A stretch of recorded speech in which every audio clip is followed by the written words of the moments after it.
ask anybody's question but yours. You're an idiot. And really a disloyal person.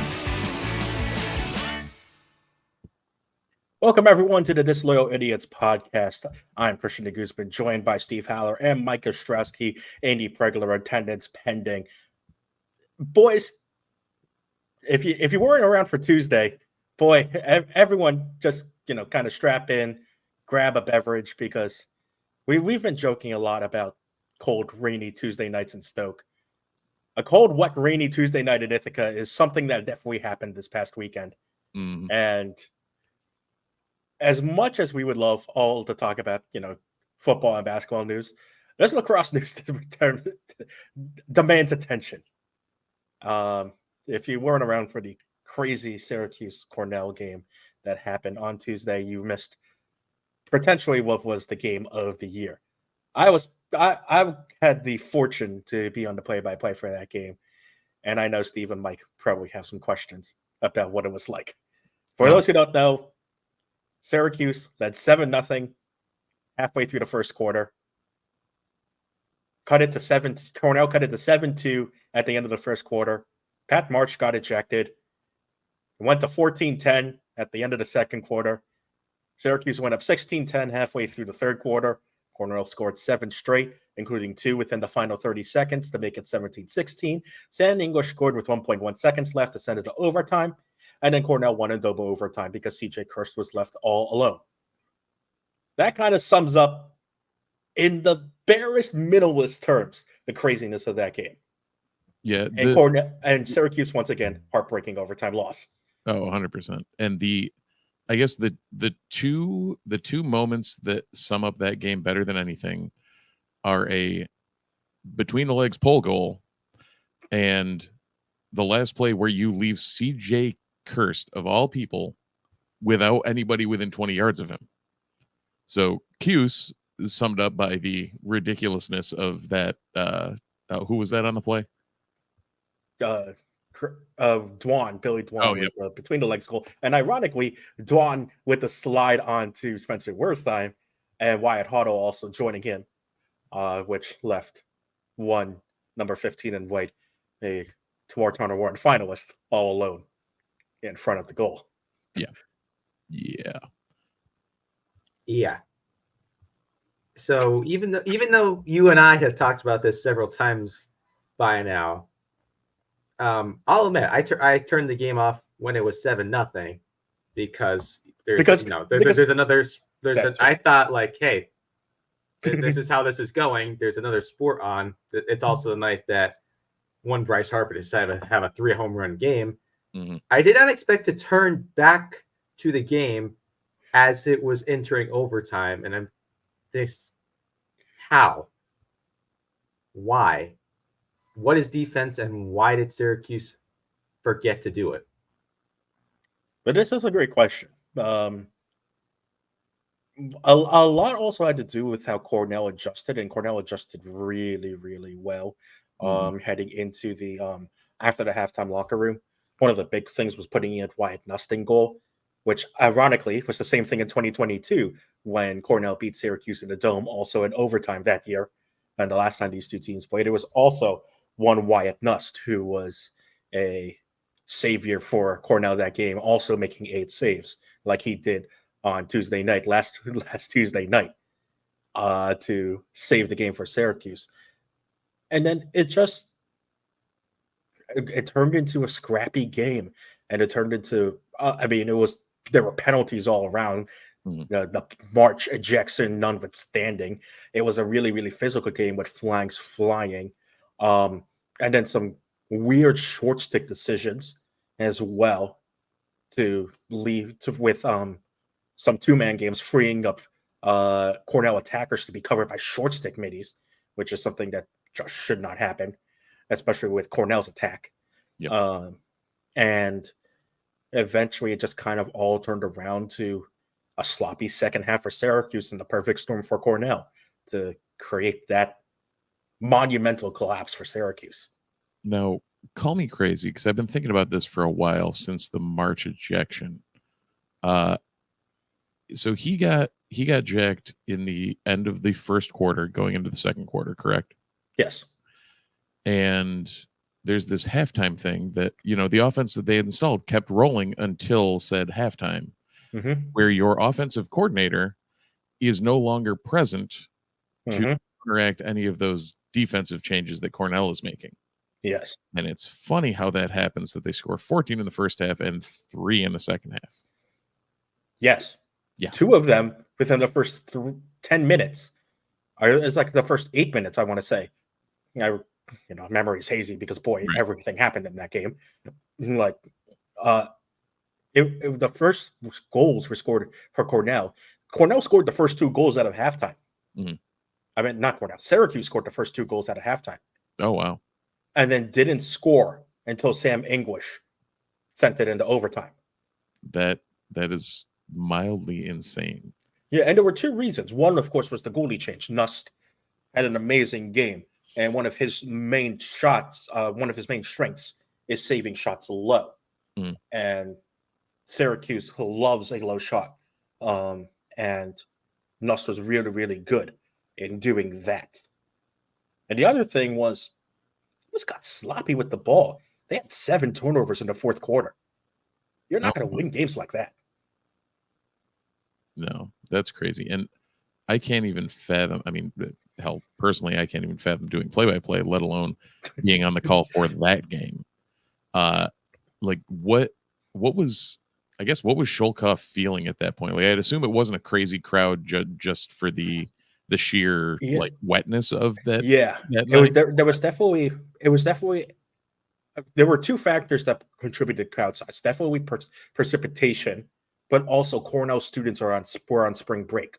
Oh, okay. So unfortunately, the crowd probably wasn't as big as probably Cornell would have liked, but it was still a pretty decent crowd. It easily was the largest crowd of the year, the largest home crowd of the year by far. Right. Well, Syracuse can travel easily there too. Yeah, but it was also a lot of those. Even though there was a good Syracuse contingent, because there always is at Syracuse, and it's only an hour drive down 81 plus a couple of back roads. It was still a more Cornell centric crowd as well, which was incredible to see that there's still so much support for this game on a less than ideal condition today. As the comeback was happening, you could hear the crowd getting louder and louder and louder. Especially with all the feistiness that was going on, it felt like a real rivalry game again. It's right. Not the same as like a Hughes Hopkins at Homewood or in the Doe, but like it was very, very close to that in my opinion. It felt rowdy, it felt hectic, it felt chaotic. Right. It felt like a place you wanted to be to witness 2 teams who genuinely probably didn't like each other very that much go at it. No, and 2 teams that in my opinion played the greatest sporting event that I ever seen many moons ago. Mike was just a wee tot at that point, but the was 2008 national championship? 2009. Yeah, so it was up in Massachusetts. That's what it was. And I had a chance to go to that. And my buddy bailed on me, and I didn't go. And I was sitting in my apartment in Northborough, Mass, watching that game when I could have been at Foxborough. Yeah. The standard could have, but that was that game was stupid. And the standard here was incredible because Cornell and Syracuse are 2 of the best offenses currently right now in all of college lacrosse, and it showed. Especially with 2 teams, like even with all the defensive improvements that Syracuse have made, it's still not to the level that Syracuse wants it to be at. And yes, you had the great game that Syracuse played against Duke.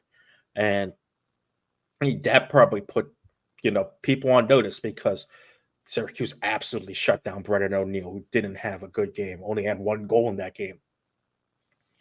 O'Neill is probably right now the front runner for his 2nd straight Torton. Even though, and Liam Entenmann's making a good, challenge for it. The same with Pat Cavanaugh. I mean, personally also throw Kirsten there as well. This Cuse defense has looked so much better under John O'Dearna. But boy, did it take it. It didn't adjust well to how Cornell adjusted also. Right. Well, and Cornell's the thing is, though, without being able to, who knows what the offensive adjustments would have made with the full staff, and whether or not that would have been able to pull some of that, possession and time away from Cornell and not allow them to get into a rhythm and not, put Syracuse's defense on the back foot. So I mean, I wasn't watching closely enough to understand why the ejection happened and why they were getting so riled up, that an offensive coordinator was getting so riled up 7-1 or 7-0 or 7-2. Yeah, it's weird that he was so riled up, up 7-1.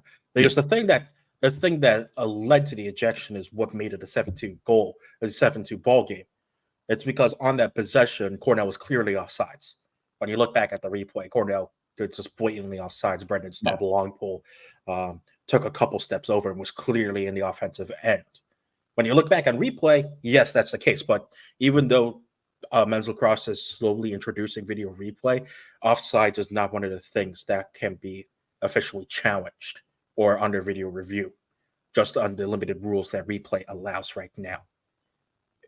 So I'm not going to lie, I would need video replay to figure out what offside is in lacrosse. Like every time I'm like, I don't know. But the general rule in lacrosse, if there's 3 guys on the on one end of the field, it's offsides. Fair. There's got to be 4, got to be a minimum of 4 guys on the offensive end. If it's less than 4, it's offsides. Makes sense. And Syracuse and Cornell had at one point 7 guys clearly on the offensive end, and March and the entire Cuse bench kind of saw it, but the officials didn't see it. And apparently what happened is March made contact with one of the officials. Okay. And luckily Cornell didn't. Luckily for Cuse, Cornell didn't gain too much momentum, because what ended up happening was 2 penalties coming out of that ejection. A 1-minute non-releasable and a 3-minute unreleasable simultaneously held. So Cuse had to withstand the 3 minutes of man down defense, right? 1 minute of 2-man down defense, and luckily for Syracuse, Cornell only came away with 2 goals from that situation. It could have been much more if Mason Cohn didn't win both of the faceoffs after the goals were scored. Yeah. So but then, like you said, Steve, once the second half rolled around, it became clear that a lot had to do with not having March in those offensive huddles to try and help and discuss strategy. I mean, there's a reason why he was retained by Gary Gate, after Coach Desko retired from the program. It's because he helped revitalize that offense. Yeah. And it was a huge part of that offensive revitalization. 100%. And it's one of those where no matter what sport it is, like I am far from our lacrosse person, but like no matter what sport it is, the ability of an offense to take pressure off the defense is a holdfast. Like even football, where you're not on the field at the same time, extremely important for conditioning when it comes down to the third and fourth quarter. And in this case, here we are in lacrosse, same kind of deal. If the offense can't get something going and you're just sitting backs against the wall, I don't care if Jose Mourinho is your coach, you're not bunkering for an entire half against an offense like that and not conceding. And it's not like the offense didn't. And again, it's not like the offense didn't have its chances. The offense had plenty of chances to try and get past Nust. But first of all, the volume of shots were definitely not the same as it was in from the first half to the second half for Syracuse. Partially, part of that is probably because Syracuse got tired. I think mainly because they were pushing the tempo so fast in the first half, and then in the second half, things really slowed down, which played into Cornell's favor. And then also they just got sloppy with the ball on offense. There were a couple of turnovers. Syracuse had a man-up possession with about 5 minutes left in the fourth quarter when it was 16-15. And a pass got deflected by a long pole that luckily, was still called Syracuse ball. And then Jake Stevens missed an easy pass to Owen Hiltz in that man up, which killed the man up. It was a 1 minute man up and immediately killed that off because Jake Stevens missed the pass to Owen Hiltz. Christian Moulet also missed a pass at the near end and also fumbled the ball with about 1:30 left to go to allow a transition opportunity for Cornell, which Cornell didn't score on, but then that created the 10-man ride, which allowed Goldstein to score to tie the game. I got a question. Is my boy having a rough year this year? No. Now that he's healthy again? No. Owen Hiltz, second half, yes, but that's mainly because Owen Hiltz didn't get that many opportunities. Owen Hiltz scored 2 beautiful lefty long shots to open up, and part of that 7-goal run. But obviously, Hiltz obviously needs setup. That's the thing with Owen Hiltz, because he's not like Hurst where he can easily create his own shot by himself with some dodging. Yeah. That's where him and Spallina, Hiltz and Spallina are so good, because Spallina can easily find Hiltz once he gets open, or just even if he feels like Hiltz has a sliver of space, Spallina can easily find him. Right, and Spallina is going to draw the slide whenever. Yeah. So you might as well use that and open up some space and let him go. So. But yeah, a lot of it has to come.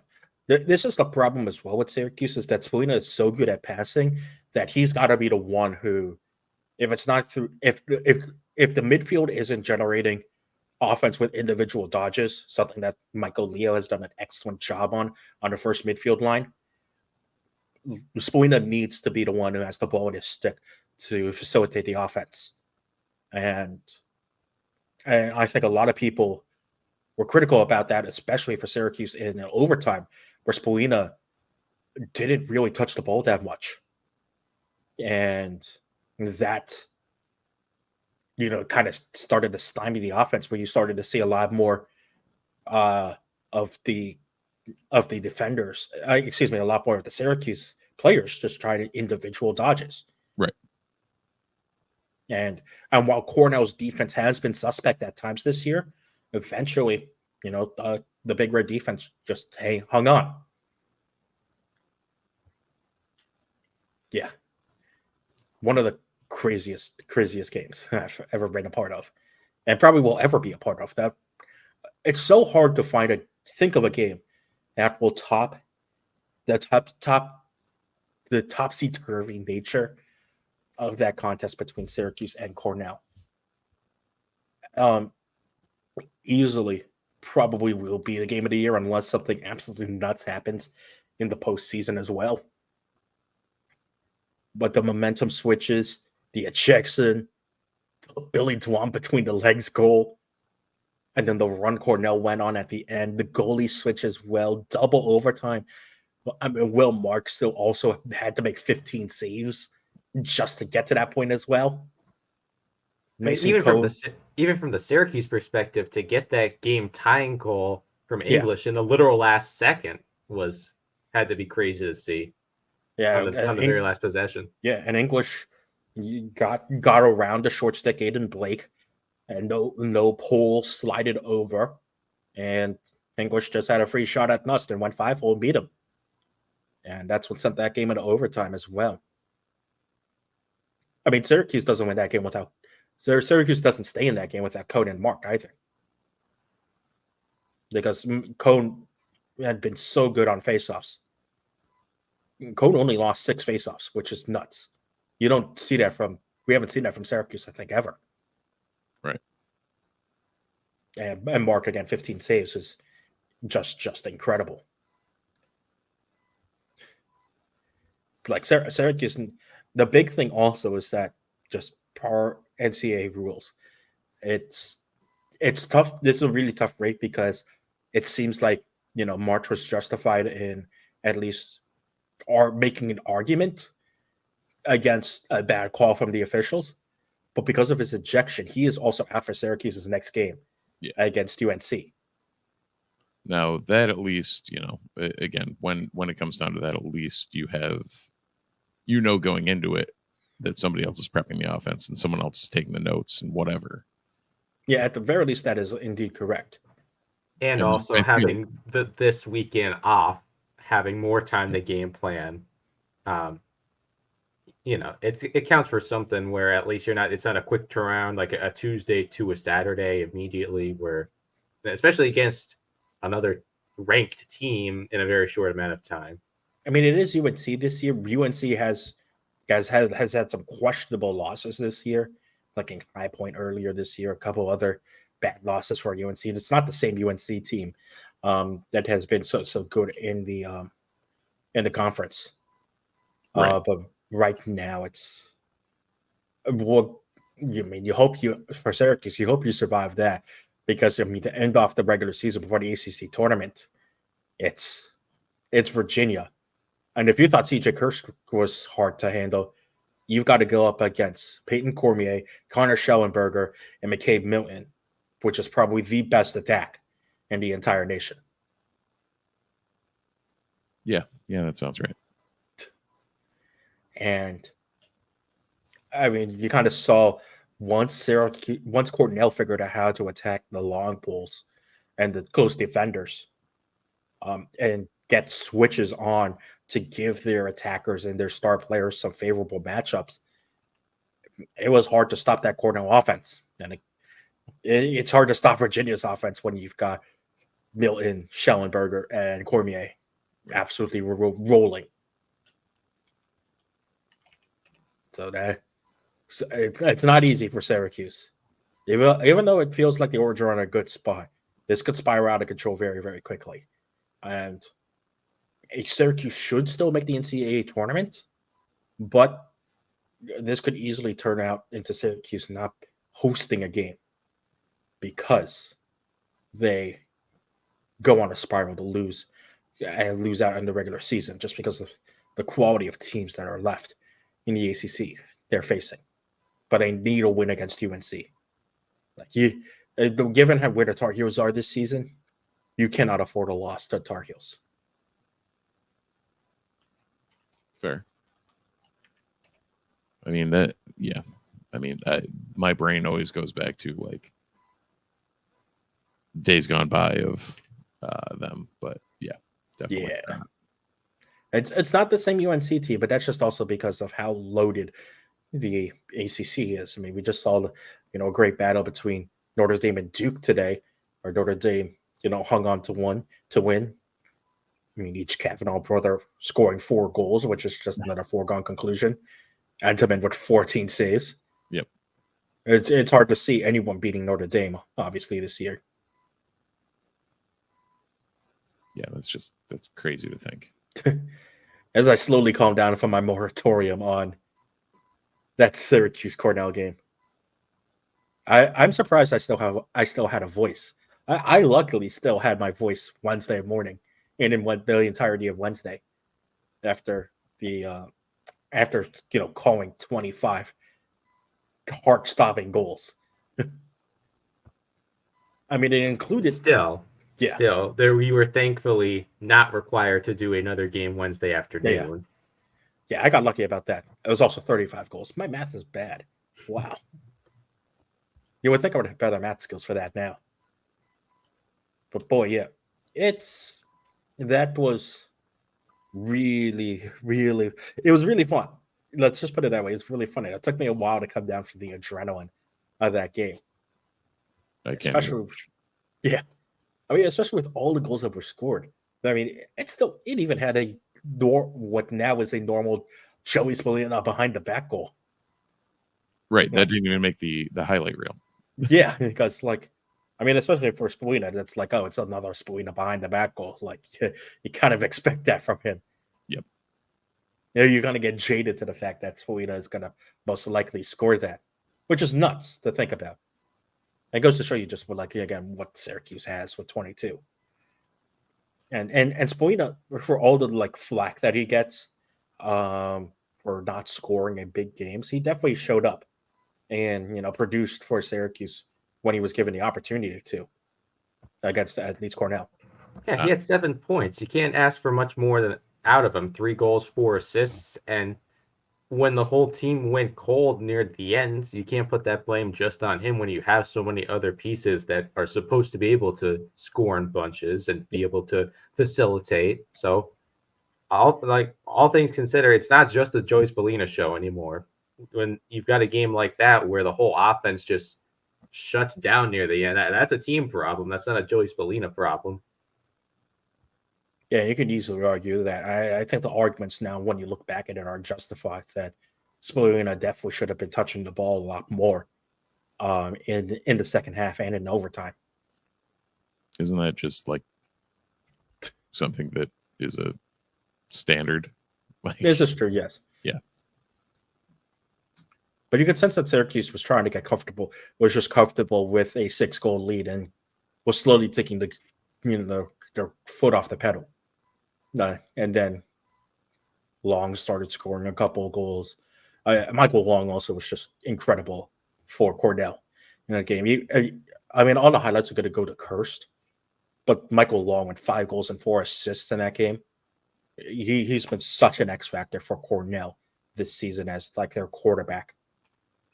And he is also a big reason why Cornell won that game, because of Michael Long's incredibly high IQ. And what we also didn't mention is that the hidden factor, yes, Syracuse had 7 turnovers. A big reason with that is because they failed 6 clears. Like, you can't have that. Personally, I know that for on the Cornell side, that's an awesome thing because Cornell is one of the best riding teams in the nation. But like failing 6 clears, like that's got to be something that's got to be worked on for Syracuse as well. Even if you are facing a good riding team like Cornell, you would imagine that other teams are going to, want to take advantage of that as well. Yeah, that seems like something that might be addressed in practice. Indeed. So interesting to see how how Syracuse addressed the man-up situation as well. Because, Mike, I'm not sure if you noticed this because you've watched a couple more games, but Steve, definitely you wouldn't have because you haven't seen as many. Syracuse does something really interesting on man down, which I've seen no other team really do, is once Syracuse goes man down, they rotate their entire defense out for a specific entire man down unit. It's like a hockey line change. Yeah, and a complete penalty, like a PK, literally a penalty kill line change. Yes, a complete penalty kill line change. Yeah, where they bring out 5 guys whose only job in the entire game is to play man down. I mean, that's kind of amazing. Yeah, but Cornell eventually figured that defense out. Fair. Kirst got, I think. Yeah, Kirst had 2 man-up goals, and makes sense. Especially as the penalties continue to rack up on Syracuse. Right. They started learning more and more how to attack those defenders. Yeah. Either way, this team, I still can't fathom how this team has 4 losses, 3 of which are in overtime. Yeah. And the other is to Notre Dame when they almost were able to mount a comeback. Yep, a 2-goal loss to Notre Dame. Yeah. Some of those are going to sting. Well, Maryland still stings for obvious reasons. Yeah. Right. Like, I'm sorry, I'm never going to not be bitter about that. Yeah. Remember 3 years or 4 years ago now at this point, Steve? When I joined you and Andy on this parade. Yep. I started to educate you guys a bit more on Syracuse lacrosse. Yep. And now we're in this position. Yeah, here we are. Here we are taking the entire first half of the show to talk about lacrosse when this week was stupid for every other sport too. And you know how you can stupid for lacrosse. And you know how you can join in on the stupidity? With some great throwback apparel from our friends at homefieldapparel.com. Steve is showing off the vintage auto t-shirt that you can wear as well as many other throwback schools of your choice just by going to homefieldapparel.com, and you can use the code NUNES23. That's NUNES23. Use that code at checkout for 10% off your first purchase at homefieldapparel.com. Got The your bomber favorite. jackets. Bomber jackets are restocked. So anything that was out, I don't know if we were out, but the rest of them were restocked, and the vintage Syracuse 44 basketball jerseys are currently still in stock as well.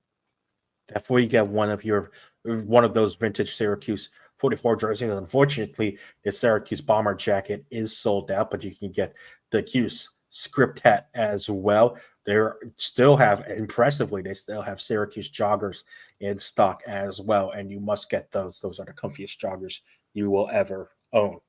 Actually, I'm currently wearing them too.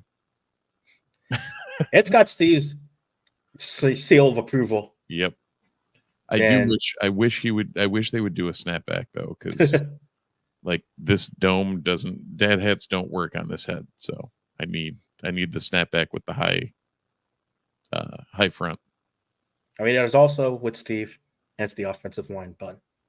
Just Yep. like his brethren and the Syracuse Ensley Athletic Center, which held host to many, many, many high schoolers over the entirety of spring practice that Mike and I have been there for spring practice as we transition into talking about Syracuse football. Because boy, oh boy, oh boy, the recruits have been literally flooding in by the busload just to attend Syracuse spring football practices. And not just the 25 guys. There have been several 26s, several 27s, and I have confirmed at least one 2028 in the past week. Wow. Guys, we have a 2026 commit, and it's 2024. And this is not the basketball team. We have a top 80 Yeah. 2026 commit. Yep. So anyone who is living under a Syracuse recruiting rock, Demetrius Samuel from Heritage High School in Palm Bay, Florida. Currently a consensus no stars because nobody's rating a 26 at this point. But he is currently considered a top 80 recruit. Top 80, folks. We're a Syracuse podcast, and we're talking about a top 80 recruit, and we're not talking about basketball or lacrosse. This is dumb. I like it, but it's dumb. Let's So also we- take a look at the schools. Again, he chose Syracuse over Florida, Minnesota, and Nebraska. Syracuse is used to winning over BC and Pitt, and Florida not A&M, even at times. Florida A&M, Nebraska Tech, and I don't know, Alabama State. Like that's who we're used to winning over. Not when you take the directionals out. Well, yes, now you can drop the state, and it is just beating Alabama and Florida It's insane and Texas. for a 26. Yeah. If we're stuck in the matrix, I don't want to figure it out. I want to be stuck here. Leave me here. I'm not taking any pills. It's fine. I would very much enjoy the blue pill. Let's also, because this has also garnered a lot of attention on the good old interwebs right now. Take a look at the 24/7 overall football team rankings for 2025 recruits. Notre Dame leading the way. Number 2 is Ohio State. Number 3 is LSU. Number 4 is Clemson. Now, Number before you 5 is scroll, these are names that make sense. Number 5 is the University of Southern California. Okay. Yeah. Number 6. Give it That's a fine. minute. Give it a minute. Number 6 is Oklahoma. Number 7 is Penn State. Number 8 is Alabama. Number 9 is Auburn. Okay. Sitting at number 10 is your Syracuse Orange. What? Okay, last I saw we were 15. So, oh my god, this is Let's keep This is scrolling great. down the list and let's take a look at some of the schools that Syracuse is currently ahead of in the over 2025 football recruiting rankings. Again, this is football recruiting rankings. We're not talking basketball. This is the football recruiting rankings. And Syracuse is football with the two O's, not the accent U. Right. U. Yeah. This is not Mac. This is yes. This is the football with the brown, oddly shaped ball. Wow. Let's scroll down this list and see just the first 10 teams that Syracuse is ahead of in the rankings. Because Syracuse is ahead of Texas Tech, Wake Forest, Baylor, Tennessee, Georgia, SMU, Wisconsin, UCF, Texas, and North Carolina. Georgia? Texas? Yeah. Wisconsin? What? Sure. Okay. Whenever I wake up from the stream, I don't know what's going to happen, but at this point, I will take a top 10 recruiting class. Yes, this is stupid early in the cycle. Yes, half of these kids may or may not actually come here. But the other thing that happens that I think is another one of those unsung things is when we're at it and getting commits this early, even if they flip, for one, in the new world, that is portal fodder down the road. And for two, if even if some of these guys flip, our name is out there and in contention and fighting for all these things, which I don't know what that matters or how much that matters, but it's something. Like there's a distinct Syracuse is out there. You know what's good also when Steve's new Lord and Savior Byron Washington is the third lowest rated recruit in this class so far. Yeah, that's kind of nuts. Yes, the 6'8", 380 freak of nature is the third lowest rated. That makes sense. Yeah, Zach Strange, who we talked about as one of the top recruits that Syracuse had ever had commit, is the third highest now in this class. Not sure with Malachi Coleman whether he's going to be, but still, I mean, we thought Charlindon Strange was going to be great already when Syracuse first got his signature. He's already been upstaged in the rankings by Marcus Upton. Yeah, and of course, one of the other big things that Coach Fran Brown has preached, keeping the guys close to home here at home. Mm-hmm. Fran has the signature of two CBA Syracuse players, and Darian Williams and Matthew Hahn. Yeah, and one of them's an offensive lineman. Yay. Which makes Steve very, very happy. Oh, does that mean I have to go see CBA games this fall? Yeah, unfortunately. All right. I'm still bitter over them beating us in the Section 3 baseball finals in 2002. Not really, but I mean, you can just wait for round 3 with CNS in the dome, and because that's going to happen again. Somehow it always ends up to CNS and CBA. Yep. Okay. I was trying to figure out because Upton on my rankings wasn't showing up in higher than Strange, but it looks like he was not rated by enough services to gain a composite, or at least he wasn't when I put that into the sheet. Yeah, 24/7 has admittedly been first on a lot of these guys.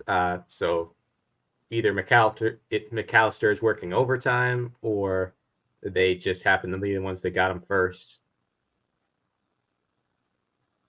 Okay, Upton's an 88-2 on 3, and Strange is. I believe Strange is a 4-star on 3. Yeah, I think he is because he's an 89 composite and he's only an 88 on 24/7. So, yeah, crazy that we're thinking of these things in the upper 80s and whatnot. Yeah, I'm not gonna complain about any of this. There's also some serious wheels coming in as well. I think Kevin was very happy with some of the track performances or I track mean, performances. yeah, the unrated guy that's there, Malachi Coleman, Yeah. is an absolute beast on the track. So is recent commit Julian McFadden. McFadden had a 10.78 in the 100-meter, which I'm not a track person, but Kevin seemed to think that was good, so I'm going to trust him. Yeah, and I know enough about track that yes, that is pretty good. And yeah, Kevin also put that Malachi Coleman had the third fastest time in the country in the 55-meter dash at a 6.24, and that's not just the fastest in the league and the fastest in Virginia, his home state, the third fastest in the country at a 6.24. Sure,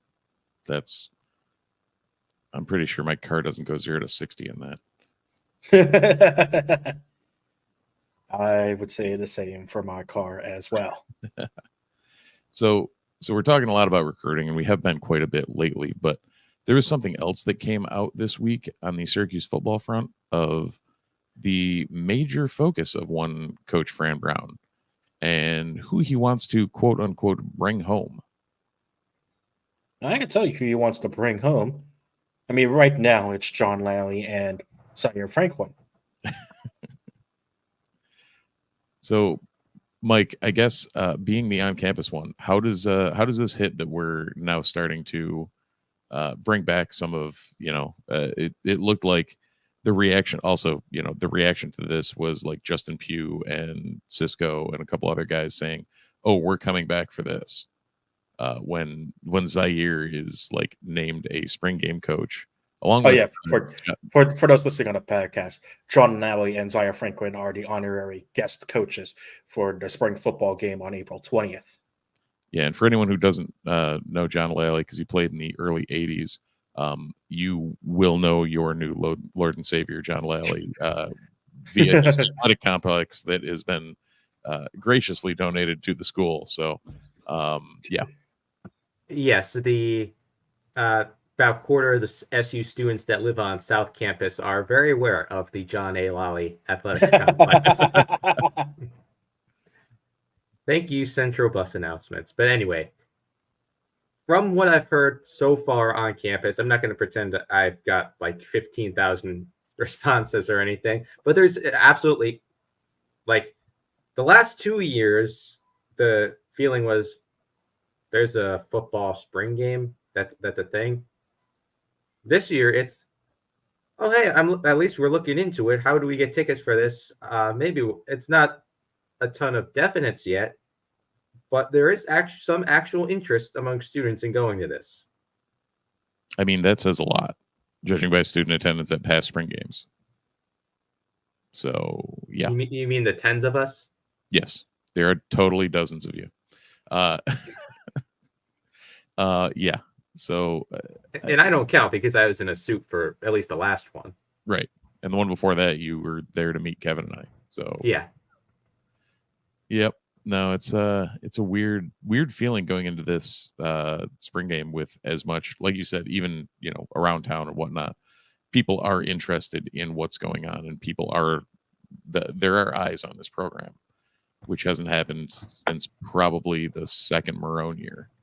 I mean, what's approximately the fastest date that Syracuse football ever had in its history of recruiting? 10 recruits in their class. Later than this year. Much later. I don't have an answer for you on an actual date, but it can't be quicker than this year. This is unprecedented, I'd assume.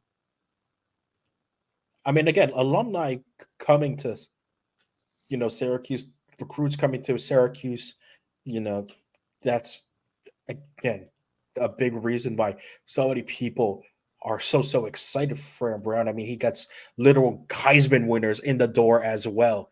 I mean, As you can see by the latest tweet on our screen right now. Yes, that's righty. Unfortunately, Yes, that's righty Dixon at I'm going to practice say, right now. unfortunately, there's an asterisk there, as he did not actually win the Heisman. He did in our hearts and minds. But I can think of no better person than Holland Patton's own Riley Dixon to attend practice. Yes, that is a shout out to his original hometown up near my old hometown. And again,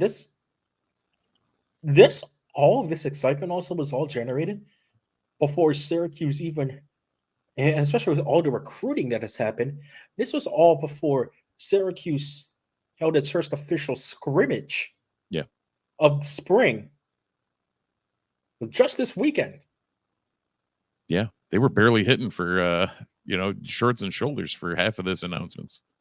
They just got into pads last week. Yeah. Absolutely nuts. Like Steve's, again, new Lord and Savior, Byron Washington committed when Syracuse wasn't in pads. Yeah, we've got running backs. We've got everyone under the sun here. Anybody you want. You want a position, we got a position. It's spreadsheet time. Because we have to. It's always spreadsheet time. Yeah, no. I mean, I can't wrap my head around it. But, we've got a running back, committed as an athlete, but running back, a couple linemen, some wideouts, some defensive guys, some corners, a quarterback. Mind you, a Texas quarterback. Sure, why not? Mind you, a Texas quarterback that has 1 4-star rating. Yeah. And is a 3-time state champion. Now, yes, you can put the asterisk that it's at the 3rd highest level of Texas high school football. To that I say that is still probably miles ahead of the top level of high school football in about 40 other states. Yeah, 100%. And also, for, again, reasons, that quarterback, by 24/7's metrics, is the lowest rated quarterback. It's the lowest rated recruit in the class. Yeah. For anyone who doesn't know who we're talking about, that is Luke Carney, a 6'2", 200-pound quarterback from Dallas Christian School in Mesquite, Texas. It was listed as an 84 on 3 and 24/7. Yeah, but the composite has him as an 86. Right. So I don't know. And all of these recruits are subject to more film being broken down on them. But yeah. When was the last time you were excited to watch seniors year high school film on Syracuse recruits who have already committed to coming to Syracuse? I don't know. Remember, guys, Steve has been doing this for a long time. Yeah, Hashtag Steve is old, and we only hit that at the 48-minute mark. That's a new record. That is a new record, probably. Yeah, I can't even think of. I'll hit some people here and there for the get to knows, but yeah. Anyway, there hasn't been a year where I've actively been seeking out anybody. Let's put it that way. Also, let's remember for spring practice, yeah, there are a couple freshmen, but some of the big hitters, like the 2 Georgia high recruits, and Williams, the quarterback, and Tremble, still aren't even on campus yet. Yeah.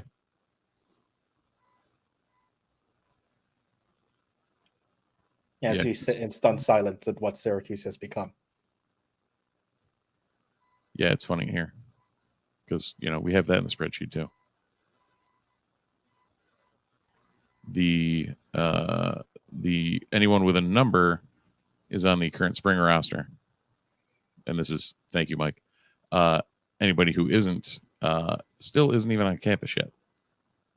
So, yeah, there's some names in there that are quite outstanding and are currently outstanding. Emmanuel Ross is, I believe, one of the top 5 recruits Syracuse has ever pulled in. Jamie Tremble's right behind him.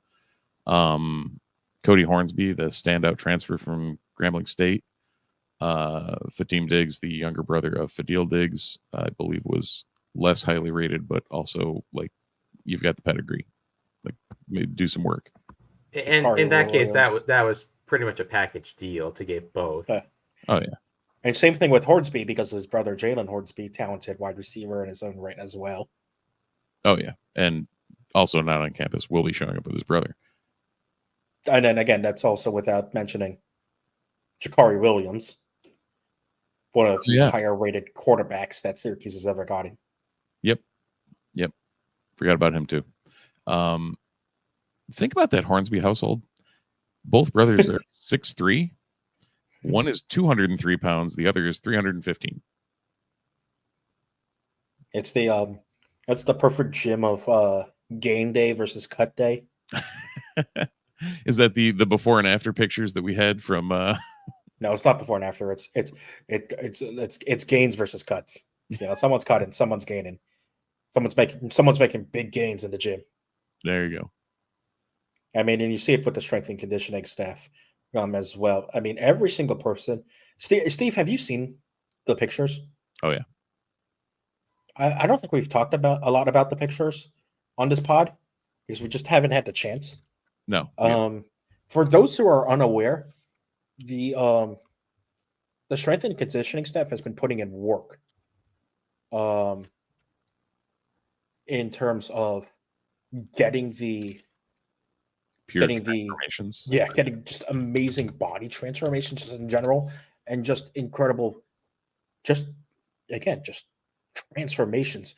I'm pulling up Elijah Clark right now, his picture of his transformation, and this is just within now 4 months of a new strength and conditioning staff showing up on campus and them focusing on what they want to do in order to get their team right. That seems like getting right. Clark has put on so much muscle. Yeah, they didn't change any weights on the they didn't change any weights on the spring roster.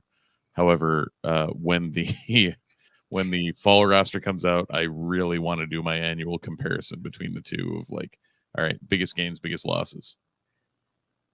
It's incredible. Well, Steve, there's going to be a lot of gains and very, very few losses. Let's put it that way. I feel like some of the O linemen and D linemen may have some losses, but yeah, I'm with you. Again, like for comparison's sake, let's bring up a guy again that people among the craziness we kind of forget. Hey, Deuce Chestnut's back on campus. Oh yeah, and his body's changed as well. Yep, a little bit. So Deuce transferred in again after transferring out. You know who else transferred in? Please enlighten me. Somebody else with some serious gains, strictly on physical weight on the basketball team. Oh, yes, indeed. Because if anyone didn't see Syracuse basketball, because this has been a stupid enough week that we got to the 53-minute mark and didn't even bring up basketball, where we lost our 20-plus year assistant coach to a head coaching job at Siena and gained about 300 pounds in the transfer portal with Eddie Lampkin Jr. from Colorado. Forgot his height. 6'11", 275 pound, 65 pound center, and 265 seems generous on the light side. He is an absolute house. Not quite. I don't know if he's quite the DJ Burns, but he is in that mold. And you wanted a big man, you got a really big man. People might remember Eddie Lampkin as one of the big guys in TCU's kind of quote unquote Cinderella run back in 2022. Now, the only downfall to that is the only person that really knew how to screw up Syracuse was Jamie Dixon. So maybe it's a sleeper agent, but I think we should be okay. I mean, will Jamie Dixon maybe move to Arkansas just to, further There things you as well? go. I don't know what happened on the outgoing transfers this week. Like, Let's what just got say, announced? yeah, since the last time we were here, everybody left. Yeah, Yeah. seems pretty thin. I know Brown would have been this week, right? At some point. Everything's been a Yes. bit of a blur, but again, Malik Brown is into the transfer portal. Kadir Copeland is into the transfer portal. Justin Taylor is into the transfer portal. Peter Carey is into the transfer portal. Judah Mintz is declaring, but got sniped Ju- by sources, and Judah Mintz is most likely declaring. So the team is what? Chance Westry, JJ Starling, and Chris Bell at this point, and Eddie Lampkin along with Lampkin and Hema McLeod. and Munir Hema, who does Maybe. he is a person. Yeah. I don't know. He is indeed a very big person. Yeah, I mean, let's not forget Benny Williams is also in the transfer portal. right. That is true, and I pulled that up on Yes. Semantics last week, so I will give you that credit. So Malik Brown, effectively, like in my brain, it's Freeman's coming in, who did Freeman things in the McDonald's All-American game, Mhm. and Lampkin's coming in. So does Brown, in his brain, is it like I'm going to be a fifth wheel somewhere here? Like I'm not going to see time. Well, Brown also might be in the find himself in the mark to try. Oh, I'm actually the best center on this team, so I'm going to have to play center, and that's probably not what's best for my career. So Right. yeah, I lean more towards that, where whether he knew there was another center coming in or not, his just situation is you don't have someone as highly rated as Donnie Freeman come in and not be expected to start immediately. Mm-hmm. And with how Malik, honestly, for the size disadvantage for most games, he played pretty solid at center last year. Just like you said, for long-term career development, that's not really in his best interest to keep doing that. So, right, I can't really say I blame him. To me, it is a bad loss. There's no sugarcoating that. He was such a great impact on both sides of the ball, especially on defense. But it's also not the absolute worst thing in the world. I think it's a net. It's very, very close, whether it's a net positive or net negative, where you gain a true center, so you get the size, but you are losing someone who can just do more things overall on the court. The good news is Syracuse still has 4 open scholarships, so they're going to have other chances to replace what Malik Brown brought to the table. Autry's not done, and we have to see what else he's going to be bringing to the table. But overall, I think considering the circumstances, they've got a good replacement. Yeah, definitely. I don't want to say it worked out, but it definitely worked out in a way better than it could have. I will take, especially if we're losing Brown, I will 100% take Lampkin, no doubt. The rest of the squad, I'm very curious what Rudd brings in. It seems like he has an idea, and this was the test year of, listen, I can win with these guys more than Jim did. Let me cook. Like, let me go out, find my guys, get my people in, and do what I'm doing. And here we are. You say there was an idea. I mean, I like Red. I don't know if he's putting the Avengers together just yet, but Fair. on the bright side, it's the Maybe the West anniversary. Coast Avengers. I don't know. Great Lakes Avengers. Again, on the plus DMV side, Avengers. On the plus side, it is the anniversary of the 23 Natty today. Woo! Wow. It's been 21 years since that happened, Steve. Yeah. It's been 21 years since I was a freshman in college. Wow. Congratulations. Yeah. Yeah, because I was the same year in college that McNamara and Anthony were. They're both, doing doing significantly different things than I am. One of them has a very, very successful post-life basketball career. The other one has a very, very successful post-life basketball career that is sticking in Albany. Well, the Yes, other well, this the one Scran- went to Skinny Atlas, so yes, the mayor of Scranton has a post-basketball life that is in no way, shape, or form a post-basketball life. right. But wish him the best. Hope he's able to turn around Siena. I'd be curious if any of like I could totally see Carey following him, maybe Taylor. Like That's apparently the rumors are that Carey and Taylor might follow him to Siena. I could see Taylor flourishing in a mid-major, and Carey is enough of a project that's kind of the level he should probably be at, I guess. The whole thing on that angle is that Weitzman like self-reported that he will offer them NIL if they want to go play for GMAC. Oh, gotcha. So it's kind of like it was just in my head. All right, so much for that. If Weitzman's flashing the cash, then, or Weitzman's saying he's flashing the cash, who knows? he's saying he will flash the cash if they are interested in the cash while playing in Albany. Oh, there you go. I mean, Albany's not as bad as Rebecca Lobo says it is. Was there some dirt thrown around there?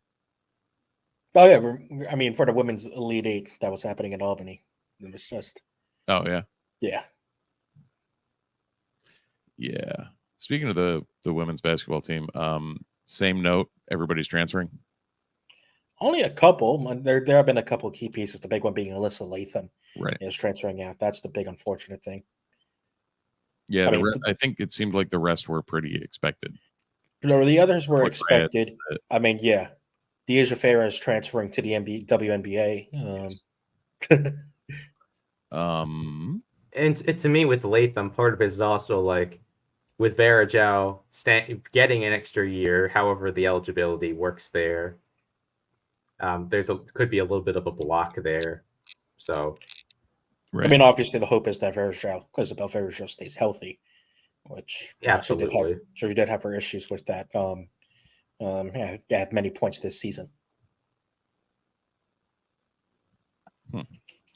And in other notes of sports we haven't touched on yet, we didn't talk about the women's lacrosse program because they just do things. Well, the lacrosse program are just doing things.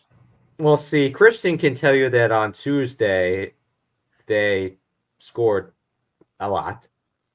Yeah, for people who don't, the same number of goals as the men's team did. They did.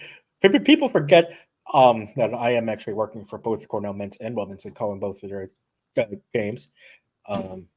That Syracuse offense is really, really good for both teams. And Mike Tyrell is really, really good also. Yes.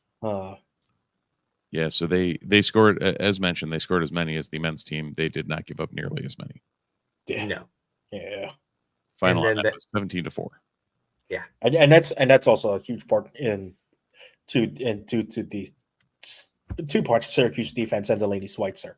The Syracuse defense was really, really good at keeping Cornell from getting inside the 8 meter and getting some passes inside the 8 meter and crease goals, which is where Cornell loved to do its damage a lot for the Cornell women's team.